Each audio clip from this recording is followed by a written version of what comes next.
Bonjour. Alors, je vais corriger les exercices qui étaient à faire pour aujourd'hui. Vous deviez tracer un parallélogramme en utilisant la propriété sur le parallélisme des côtés opposés. J'ai commencé par faire un schéma de la figure pour avoir une idée de la direction dans laquelle aller. Premièrement, je vais tracer l'une des longueurs. Je vais commencer par le segment EH. Pour ça, je prends ma règle et je trace un segment qui mesure la distance attendue, 6 cm.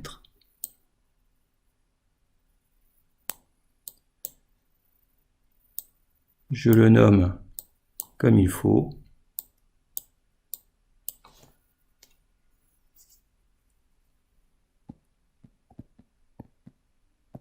EH, et j'écris tout de suite qu'il mesure 6 cm. Ensuite, je vais m'occuper de la mesure d'angle. Il va donc me falloir le rapporteur. Je prends le rapporteur, l'angle de 72 degrés et de sommet E. Je centre donc mon rapporteur en E. Je fais pivoter le rapporteur pour aligner un des zéros. Je veille à ce que mon centre soit parfaitement placé. Puis je vais chercher la mesure 72 degrés sur la bonne graduation. Ici, la graduation extérieure. Je fais une petite marque. Une fois que j'ai fait ça, je prends ma règle et je trace la demi-droite qui passe par la marque ainsi repérée. Je vais noter que l'angle que je viens de tracer fait la mesure indiquée, 72 degrés. Ensuite, je vais prendre ma règle et je vais mesurer la bonne longueur, le 5 cm, dans cette direction. Je place ma règle le long de la demi-droite repérée précédemment.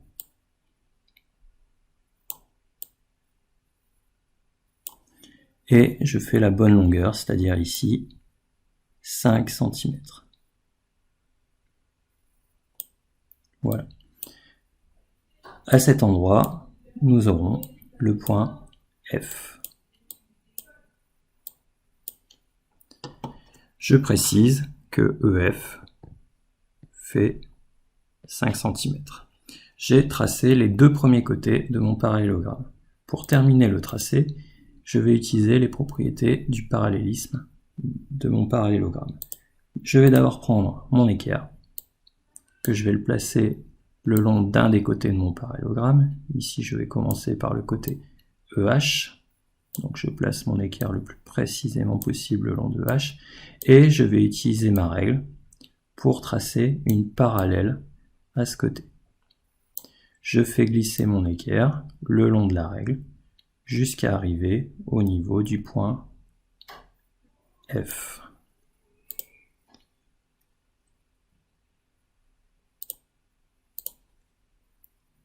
J'ai alors une parallèle à la droite EH.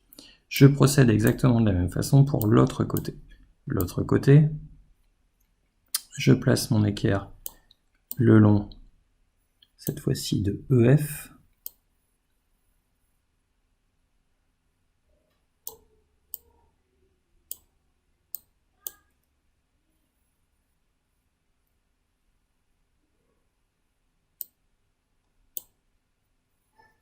Je vais placer ma règle le long du deuxième côté de mon équerre, de manière à tracer une parallèle à ce côté EF.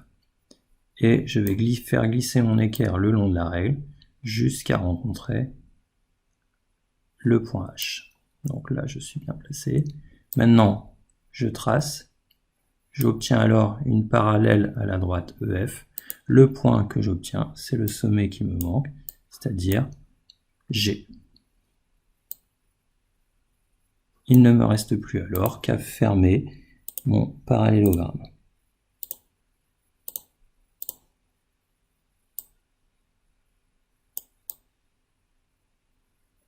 Voilà pour le premier tracé. Passons au deuxième exemple.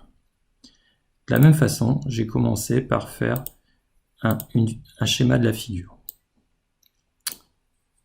Ici, de nouveau, je dois tracer un parallélogramme, mais je vais utiliser la propriété sur l'égalité des longueurs des côtés opposés. Le départ se fait exactement de la même façon, c'est-à-dire que je commence par tracer une distance. donc par exemple le 8 cm. Je prends ma règle et je viens tracer un segment de 8 cm. Voilà, je l'appelle comme il faut, ici IL.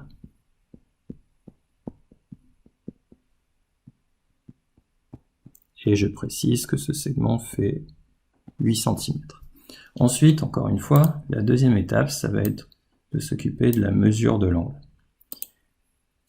Je vais donc prendre le rapporteur. L'angle, ici, est de sommet I. Je centre mon rapporteur sur le point I. J'aligne l'un des zéros de mon rapporteur.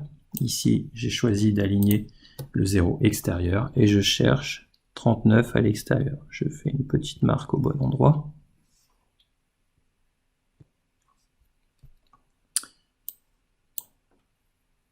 Ceci étant fait, j'ai donc maintenant la direction du deuxième côté. Je vais le repérer. Le point que je cherche, le point J, est donc sur cette demi-droite. Je précise que j'ai fait en I un angle de 39 degrés comme demandé. Ensuite, je vais utiliser la dernière donnée. Je sais que le point J est donc sur cette demi-droite à 6 cm du point I. Pour ça, je vais de nouveau prendre ma règle. Je vais la positionner le long de cette demi-droite que je viens de tracer et je vais repérer un point à 6 cm.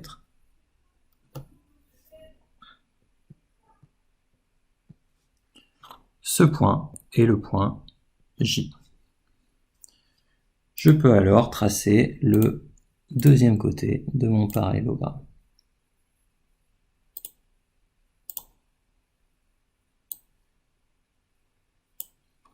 Voilà. Maintenant, donc là, il n'y a eu aucun changement par rapport à la première technique. Maintenant, la deuxième technique, c'est terminer avec le compas. Pour terminer avec le compas, déjà, on va repérer le point qui va me servir de référence, c'est le sommet commun aux deux côtés. Donc avec mon compas, je vais pointer sur ce sommet commun, je vais pointer ici sur le point I. Je vais mesurer avec mon compas la longueur d'un des côtés. Donc ici, je commence par IL. J'ai utilisé le point I, j'ai utilisé le point L. Je vais maintenant aller pointer sur le point qui n'a pas servi, c'est-à-dire le J, et je vais faire un arc. Le point que je cherche est donc là-dessus. Je vais reprendre le même principe, c'est-à-dire que je vais revenir sur mon point de référence, mon point I. Cette fois-ci, je vais prendre la mesure de l'autre côté, c'est-à-dire IJ. Et de nouveau, je vais aller pointer sur le point qui n'a pas servi, c'est-à-dire le L. Si j'ai fait le travail attendu, mes deux arcs se coupent, s'ils sont suffisamment longs, et ils se coupent au sommet qui me manque. Donc ici, ils se coupent en K. Il n'y a plus qu'à fermer le parallélogramme. Et le travail est fini. Passons au dernier exemple. J'ai fait un schéma de la figure. Ici, nous ne connaissons pas d'angle, mais nous connaissons des distances. En fait, ce qu'il fallait repérer, c'est que on donnait MP, mais que MP avait la même longueur que NO. C'est-à-dire qu'ici, si je veux, je peux préciser que NO faisait 5 cm. Je vais donc commencer par tracer le triangle MNO ici. Je connais les dimensions de ces trois côtés, je vais donc réussir à le tracer. Je commence par l'une des mesures. Première mesure, par exemple, le côté NO qui fait 5 cm. Je prends ma règle, je trace un segment de 5 cm. Je l'appelle comme il faut NO.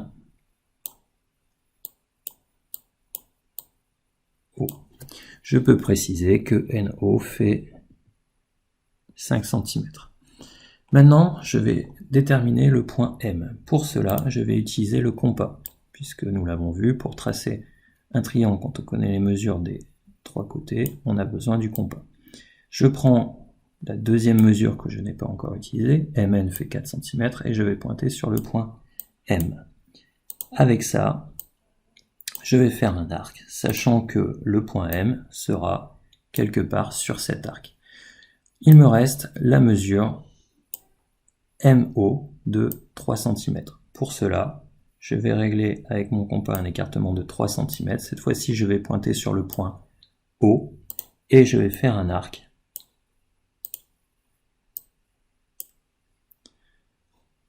Donc là, mes arcs sont un peu justes. Je vais prolonger le premier.